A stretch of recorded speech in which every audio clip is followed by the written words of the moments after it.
Hi, Aoife. How are you? It's great to Hi. see you today. Thanks very much, Rachel. Yeah, I'm good. How are you? I'm very good. I'm very good. The sun is shining. There's a lot of hope around at the moment. Hopefully brighter days ahead for us all. Thanks for joining me today. We wanted to just meet and chat. I suppose the project I'm doing is exploring how our traditions like song, music, story, lilting, the Irish language has kind of passed down through generations within families and in communities. I'm dying to hear all about your wonderful family and the music that has been handed down from your grandfather, John Kelly. Do you want to tell us a little bit about his background, his the music that he was exposed to, that his journey, which has obviously filtered down into your father and then into you. Do you want to tell us a little bit about John first, just to put it into context for us? Yeah, he was from like a lot of people who played music back in the day. He was from an area that had music, but it was they didn't travel a lot, so they had pockets of people playing together. And I mean, it was tough times. It was working the land, and so he said he did a few interviews, and in them he said that it was difficult to get tunes off people, and people weren't paid for the music, and it was in his family on his mother's side. His mother's name was Keane, but his grandmother's her maiden name was Brennan, and she was from Scattery Island. So there was a lot of concertina players around. His uncle on his mom's side, and his mother Eliza Kelly. A lot of people play Elizabeth Kelly's Delight, a tune, and then another tune that we play, Mary Brennan. That's my great great granny, and she was from Scattery Island. So they had a kind of peculiar set of tunes that they would play from a very specific area. And because they didn't move around a lot, then they kind of kept their tradition quite alive then. And Scattery Island was well known for having tunes that not a lot of places had, because they were pilots on the River Shannon. So they would have a lot more, say, polkas and slides, and there would have been like a more of a Kerry influence. And they say international influence as well, because they were meeting boating people from around the world as well. Mhm. And so my granddad then moved to Dublin in 1945. And yeah, he kind of continued playing music and met people, and yeah, kind of kept the music alive through my dad still plays, and my uncle James, my dad is John, and yeah, through our generation as well. So me, my brother and sister, we all still play Irish music as well. Okay. What struck me, I suppose, I was looking into your family, and I was doing a little bit of research on your wonderful, project that you have archived a lot of your grandfather's work through your website, which is wonderful. Um, the Scattery Island, the Inishkachig, I suppose your grandfather John obviously would have spent a lot of time then with his grandmother Mary Brennan as a young boy. Would he have Um, travelled? I think actually he spent a lot more time there when he, at about 17, 18. Okay. He talks about going over there, and I think he had been there when he was younger, but then when he went over, there's a funny story about he was meant to go for a weekend and he ended up being there for 3 months. Okay. And his dad wasn't very happy about that, because they were, I don't know, saving the hay or something. So he was meant to be helping, but instead he was playing tunes, and he was quite close to that family then. He had cousins on the island as well, and he Okay. just said that he said it was magical. He used to Magical. love playing tunes there. Yeah. And did his grandmother, Mary Brennan, did she play? Did she play Yeah. fiddle? No, Yes. he was concertina. She was a concertina Concertina. player. Okay. Yeah. Okay. So, So so we have a concertina. picture of her. She's on the website as well. She's kind of where it started really for me, Okay. because I mean, it's known as Mary Brennan's, but I mean, our family would have had a lot of, our own folklore, and the picture of her, and I think that can get lost a lot of the time. So she was definitely a starting point for me, and it's a gorgeous tune as well. I love the tune. It's one of my favorites. I might play it for you later if you want. And so she was definitely a starting point, because I didn't want the knowledge that we had, the verbal knowledge that we had, the oral knowledge, to go and to get muddied. And so that's why I said that I would try to. At the beginning, I was thinking 20 tunes, and then it ended up being 50 in the end, where I had a recording of Grandad playing it either on the fiddle or the concertina, and then a background that we had on it. Not necessarily that the background I'm not saying that it's 100% correct, but it's the oral knowledge that we got from my granddad, or as far as I could research the tunes. Okay. Yeah, because it's interesting. We're starting there with Mary Brennan, and it's great that it's a woman. Um, it's always lovely, I suppose, when we look back in traditions, and as you go through archives, I'm always conscious as a singer that women weren't really written into the history as much. So it's nice we're talking about Mary Brennan here in Ishkaik, Scattery Island, and I love the Scattery Island slide, which is on you have it on your website, and my lads here play it, and they love it. So that's lovely. We're going to move then. I suppose you spoke about your grandfather. Then he would have had obviously a lot of tunes that weren't heard, people weren't hearing that much or were being played much, and that comes from the Scattery Island, listening to other fishermen that would have been coming onto the island. So It was from West Clare as well. Yeah, it wasn't just Scattery Island. It was the pockets in West Clare West because they're Clare. remote. Yeah. Okay, so he has the West Clare, the Scattery Island, and then he moves to Dublin. So that's a big change. I mean, he's come over to Dublin. How was that? The shop, the horseshoe shop. How are the stories told to you about that? Does your father tell you stories about that shop? Do you recall being in the shop? Yeah. Granddad passed away when I was 8. Okay. And so we spent a lot of time as kids in the shop. Supposedly, I was the quiet one. Me and my brother and sister are very close in age. So I would have spent a lot of time. He was my godfather as well as my grandfather. So I definitely remember spending a lot of time there. But yeah, he moved in 45. He needed work, and his family had a bit of money put aside for him. So he said that there was no work at the time, just the war and stuff, or the emergency as it was called. And so he moved to Dublin, and he began the shop. So it was kind of a bit of everything. Like, it was one of those old school kind of, I don't know if you'd call it DIY, but it had everything from ice creams to nails, or like hurls, and all everything in between that you could go in for a light bulb or a sweeping brush or whatever you wanted. And it became a kind of a mecca for. It was at the opposite end to the river of Capel Street, and it became a kind of a mecca for all the musicians who would pass through. So if Willie Clancy, all the people who used to live in London, if they came through, they knew that Grandad would be there, and so they knew that they had kind of a touching stone, a mecca they used to call it for Irish music. So if people came in, they knew that he would be there, and he'd stop everything to play a tune and stuff. But it was definitely a tough time for them. People weren't playing, it wasn't the done thing to be playing in pubs. And so he said that the Irish people at the time were quite ignorant of it until Irish music by Sean O'Rea that kind of got on the radio and got on television. It started being more widely accepted, or even looked upon as something, because before then, he said, I mean, even my dad and my uncles, they remember hiding their instruments because they'd be jeered about playing. So I can only imagine what it was like in 45 and after that when Grandad was playing. But there was a good gang of musicians around, but they'd play in people's houses, or they'd play together. Yeah, so Not openly, not that openly. Yeah. Yeah, there's some gorgeous pictures, I suppose, on your website. I've looked at the gorgeous pictures, and what struck me, there's a beautiful picture of you mentioned there. There's a gorgeous picture of Willie Clancy and Tommy Potts, and your grandfather with them. It's a gorgeous picture. And what struck me, I suppose, looking at all the material that you've put up and shared with us all, that your grandfather was not only a fantastic musician and a bearer of that tradition, but he was a folklorist and an archivist in his own right. There's beautiful pictures, and I'm looking through the lovely photos of his fiddles and the concertinas, which you obviously have now. And one thing that really struck me was the Christmas card from Sean O'Rea to Francis and John, and the noted music of the Éire Ní Fhaoláin, the Lord's Prayer, and just a little message as Gaeilge, Nullig fé Sean agus fé vashadit. Like, it's just gorgeous that he kept that. I know.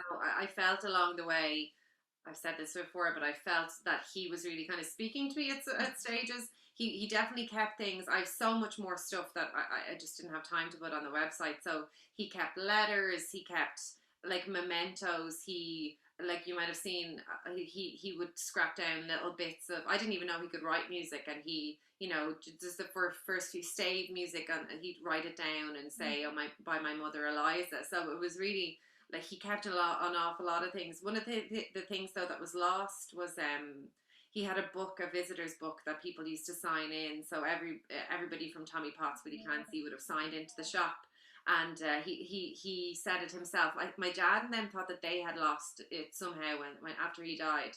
But actually, Grandad speaks about it in one of the interviews. He says that we don't know what happened. We don't know what happened to that book. So, God, if I could get my hands on it, I would. I don't know what I'd do, but yeah, it would be such a good thing. Yeah, but he was definitely into that. It was, and for me, it made like you said, like Grandad wrote down the year that card, he got that card, and stuff like that. That made it. I mean, it made it so much more meaningful to me, you know, and so much easier for in my job trying to organize it and stuff. So that was. He even had a gorgeous Captain O'Neill's, the Kilrinka. He had an original copy of that was signed by Captain Francis O'Neill. This is the O'Neills. We have the O'Neills. This is not the original. It's an older one gifted by. But yeah, and you have a signed one. Wow. Signed one. I mean, it's falling apart, but Grandad had so many little bits of notes in it. But it's he got it. He was working in the Bog of Allen in 45 before he came to Dublin, and he met a man there, I think from Cork, that was somehow related. And so they had gotten a signed copy. So we have that. Yeah, we have Isn't that wonderful? I know, it's wonderful. Yeah. And he obviously had a wonderful relationship then with Sean O'Reilly, and then I suppose Kiltori Coolin and all that in Dublin at the time. So so yeah, wonderful memories. Do you recall, I suppose, in the back of the shop, you know, you obviously started out on fiddle. Yes, Did you? Yeah. Do you recall playing the fiddle with your grandfather? I don't recall. We would have had, you know, we were all made play the fiddle, and we would have had to play every time we saw them for them. But I don't ever recall playing. I mean, you know, I don't really remember playing with him per se. But definitely we were made to, you know, take out the instruments and every time we saw them. But it was just to be around music was the most normal thing in the world. Like my dad would have, you know, there'd be Andy Conroy and my granddad and Joe Ryan, and there would be the McAvoys, where it would be over, like John and Catherine, and they would be over, and we would just be in the middle of them playing. That was just our lives, as in not playing music, but just like playing with it between ourselves. Yeah, that was our lives. Lovely, absolutely gorgeous. So I suppose I was just thinking today, you know, again going back to the women. Your grandfather is up in Dublin they had 5 children, am I right? Yeah. And your grandmother Frances. I mean, we touched on it before when we mentioned your grandfather's grandmother, Mary Brennan. Women, the importance of women in the whole, the glue really for the whole setup. And your grandmother, your Frances, was originally from Shillelagh, which is about 5 kilometres from where I am here. I'm outside Carnew on the South Wicklow, North Wexford border. So she's 5 kilometres out the road. So when they were in Dublin, 5 children, a shop, you know, the music. What was Frances's role in it? Was she instrumental in it all? Yes, because Grandad even says himself in one of the interviews, he says that without her, nothing could have happened, because he was able to sometimes pick up and leave the shop. And if somebody, like there is a funny story about him getting taken to do it was like a Bord Fáilte thing at the time.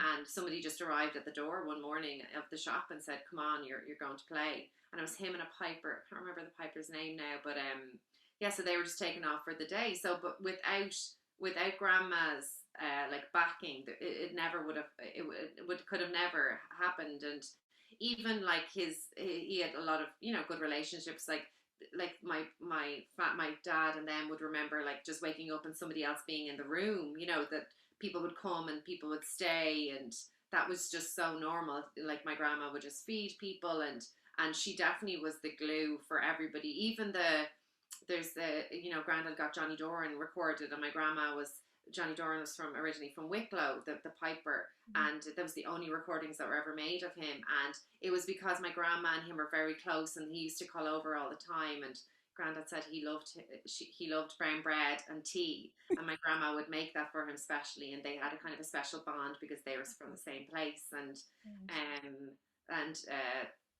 then eventually like got him recorded, and then he died soon after that. So yeah, I think the women in the stories, my granddad's mother as well, it was Elizabeth Kelly, and she was definitely integral because granddad's dad, even though he liked the music, Michael Kelly was his name, he definitely was, they needed work done on the farm, like they needed to eat, you know, there wasn't a lot of money at the time. So, you know, he was more focused on obviously like surviving, whereas I think Elizabeth Kelly, my great grandmother, she was very much kind of pushed the music a bit more, like, not that it was ever going to be for them anyway, a way of life versus a way of making a living. That wasn't what they saw it as, but they had a love for the music. So without Mary Brennan, without Elizabeth Kelly, like even in the project, I, like being like such a feminist myself, I was trying to get female voices in it a lot, and I couldn't. Like I did an initial interview with people, and it was all men, and I was, but obviously the female voice in that story specifically is so important. Like my grandma, like literally nothing would have happened without her. So yeah, I'm very grateful to all of those women. And did Frances play herself, or? She played a bit of the box, but I don't think that she didn't have time, I suppose, and she would tinker around with it. That's what my dad said. Okay. So the 5 children are just absorbed in all of this, and playing and listening, and as you said, all the names that just was normal life, you know. So it is no doubt, you know, it was destined for you to be a musician, and you play now concertina mainly, is it? Or? Yeah. I played the fiddle since I was younger, and then I was about 10 and I switched to the concertina, and I kept on the fiddle. I have it there on the other side of the room, but I'd love to get back into it. And everybody told me, "Oh, you regret it," and I actually do. So I have to get back into it. Yeah, but the concertina is what I play mostly. Yeah. We often laugh in this house about the fiddles. Actually, that's the behind me. There is the small, is the tiny, first little one, but that screechy sound that you have to get past and you have to endure, you know. But yeah, no, it's a wonderful instrument. A wonderful instrument. I suppose, do you want to tell us about maybe the influences that you feel from your grandfather and your father, and, you know, what might have spurred you on to where you are now? What is it that, you know, you feel you've taken from your grandfather, your dad, into your own music now?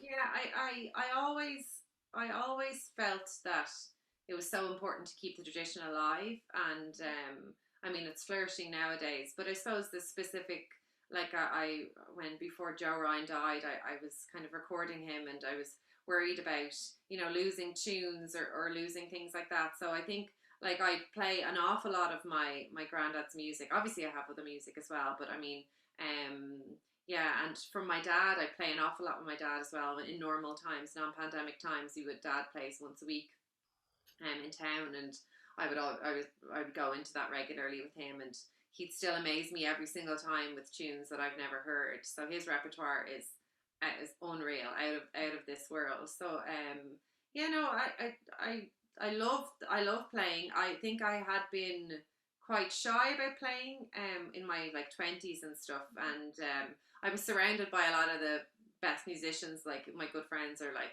you know, Liam O'Connor, or, you know, other these amazing musicians, and I think I would teach, and I'd be quite comfortable teaching. I think that I'm quite a good teacher, if I do say so myself. And then, but for playing, it's a different thing. I'd go to all the festivals and stuff, but taking out the concertina and sitting down, I think it takes a certain level of confidence that I just didn't have in my playing. And so then I went to Australia in my late 20s. I was there for 3 years, and they just had they were just so happy for somebody to be there and to be playing. And so I was kind of leading sessions there and stuff, and people were, you know, they were so kind about my playing that I definitely got my confidence back, and then played since then. And I'm very proud of the tunes and the family tunes. I'm sure people are sick of hearing me talking about my granddad. like I can imagine in the background going, oh, she's talking about him again. But I mean, I'm really proud of those tunes, and if I'm asked to play them, I will play them. You know, so yeah, so I'm definitely proud of my granddad and the Kellys. Rightly so. I mean, the repertoire, when I look through the repertoire that you have outlined, in terms of, tunes that your grandfather collected from others as well and his own compositions, we are a big fan of slow airs here. And I was listening to the gorgeous recording of that your dad, so John Kelly, uh, Jr., recorded up in Dublin and the Four Seasons, Movernin Bawn. It's just the most wonderful, and I suppose it's coming as from a singing point of view. The song element of it, the gander, I think you had put up on Yeah, the yeah. I think it was Willie Clancy had sang it as well. Yeah, his yeah. album. That's right. Yeah, a beautiful slow air. Do you have any favorite out of your grandfather's repertoire?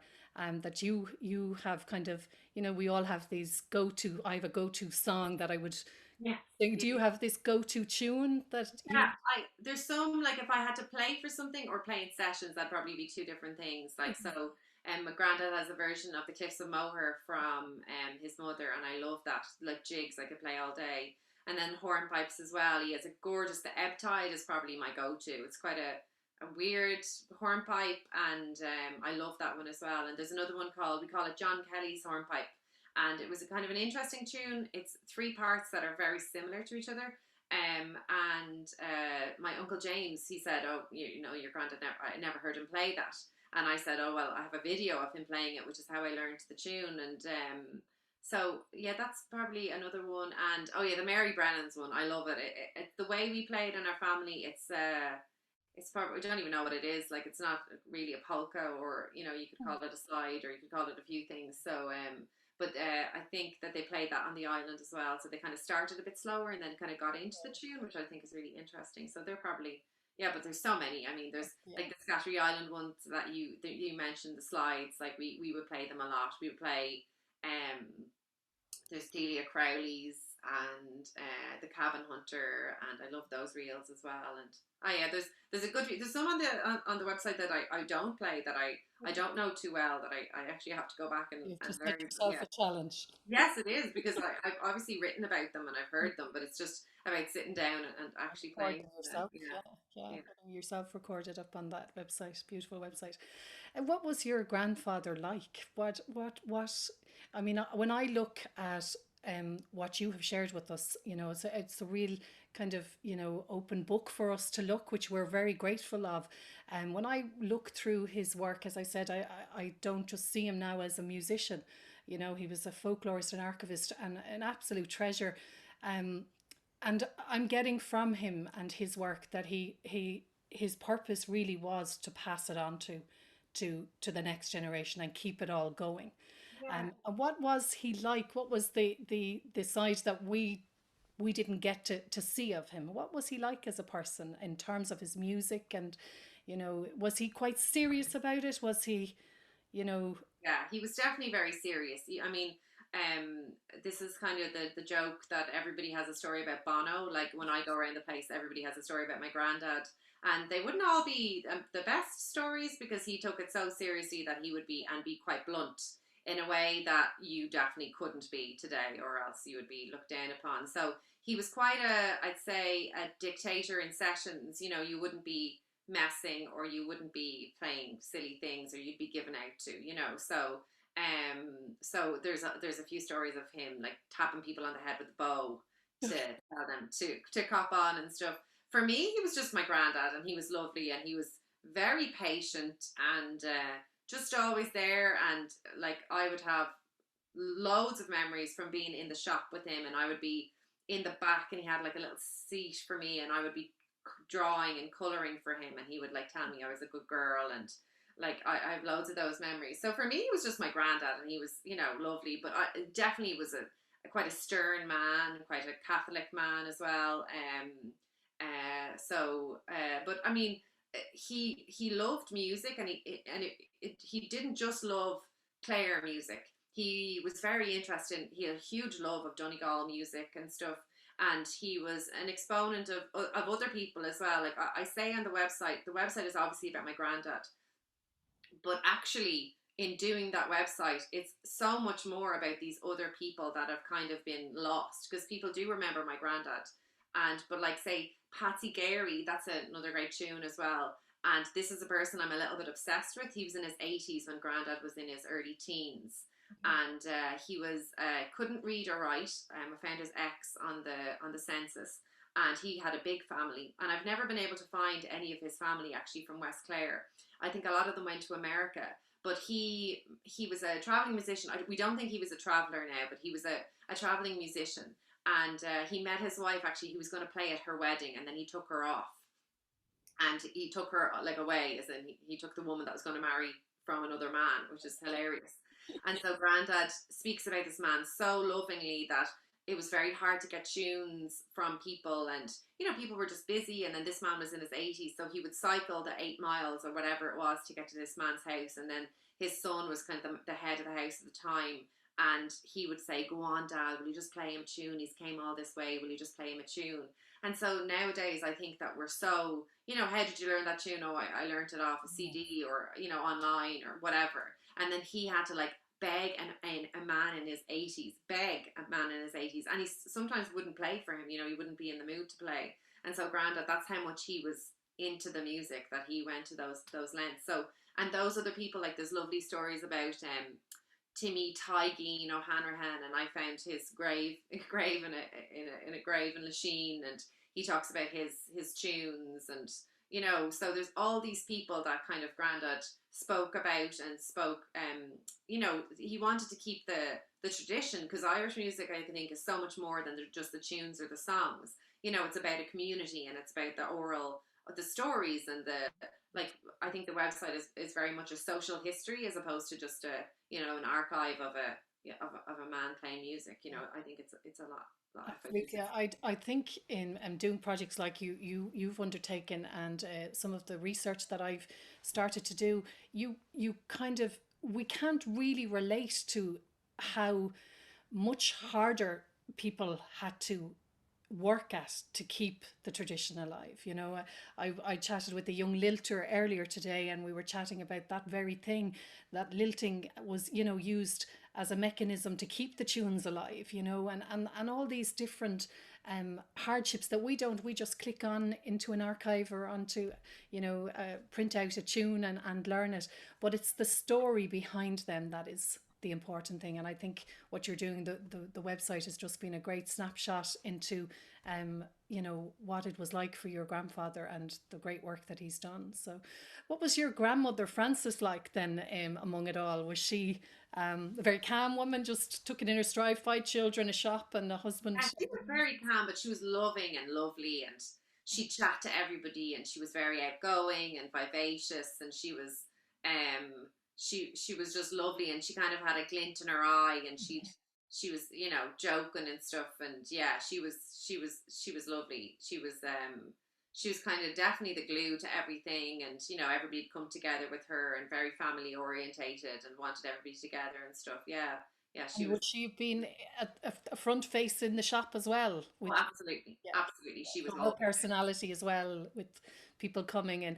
I was chatting with a friend, an older friend of mine in his 80s today, who recalls being in the shop, and we were chatting about it. I was trying to get a picture, because I didn't see any pictures of the shop on your website. I'm not sure. I have a page on it, so there's a few photos of it. And he couldn't recall anything specific, but what he did say was it was one of those, kind of drop off places for people to come and hear tunes and chat about music, and maybe even, someone would leave the Fiddle and Kelly shop, and so lovely stories about the shop, and I obviously. think the stories I've heard as well about when my granny, because they were surrounded by tenements, so very poor people.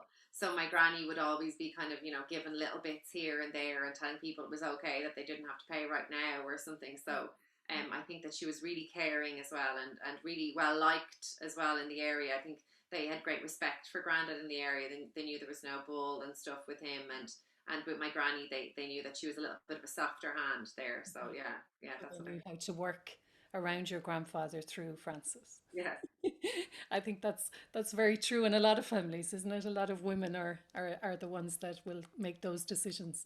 Um, it's been fantastic. I know we're going to chat again, Aoife, about passing on some tunes to some children, some younger players from your grandfather's repertoire. So that's the feeling I've got from chatting with you and researching your wonderful collections that you've put together. That your grandfather really would want all these tunes played, and I love the way you have the history of the tune behind it and a story behind it. I think sometimes I've been at sessions with my kids and they just play the tunes, and I always encourage my two to just know about the tune and have a little sentence or two about it. It makes it all so much nicer for the story because you're just carrying the tune, and a song. You're just that medium for that, but you really want to be respectful and tell people where it's come from and its origin. And I teach at the Willie Clancy every year, and I'm always teaching the kids, because the older generation have these great stories, and they'll say, "Oh, I got this tune on a dark night in Mullock and from a man," and I'm always at the kids that I teach. I'm like, "Okay, now you have to say the name of the tune, say where you got the tune." So I'm always like, tell them like this is the Cliffs of Moher from the playing of John Kelly, and I got it from his beautiful granddaughter. They're all just looking at me, and I'm like, okay, you can say talented, whatever you're on. I can imagine them going home to their parents saying, "She told us to call her beautiful," or whatever they're doing. But yeah, but it's such a big thing. I want them to have a story about getting a tune, and like, so we can do that in the future. Yeah, I think it's really very important. important, Yeah. very important. Well, I'm dying to get a tune from you and hear your wonderful playing. So what are you going to play for us today? I'll play. Sure, we were talking about her so much. I'll play the Mary Brennans. Lovely. It's just one tune on its own, but sure. Anyway, you can, yeah. Can you see the concertina? Yeah.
Wow, it's a wonderful tune, isn't it? Yeah, I Wonderful. love it. Yeah. Is that one of your grandfather's concertinas? No, it isn't actually. I have two of his concertinas, but one of them is a crab, and one of them is a Jeffries. So yeah, that's just a kind of a. He had very big hands, and I'm not sure how he got the gorgeous work that he did on like the gorgeous tunes from the concertinas he had. So I have a different one. Yeah. Okay, that's wonderful. Absolutely gorgeous. It's been gorgeous chatting with you, and I could chat with you all day. And we are going to chat again about tunes. If you could put your thinking cap on to see what tune you'd like Éire and Chulainn to learn, that'd be great. And Right. in the meantime, thanks a million for taking the time out to chat with us. It's brilliant. I look forward to meeting you in person when we can, Yeah. and we'll chat soon. All right. Thanks a million for sharing all your wonderful Great. stories with us and about your grandfather and your musical journey. Thanks a million. Sounds like Thanks, Lisa. Mind yourself. Slow on. Slán.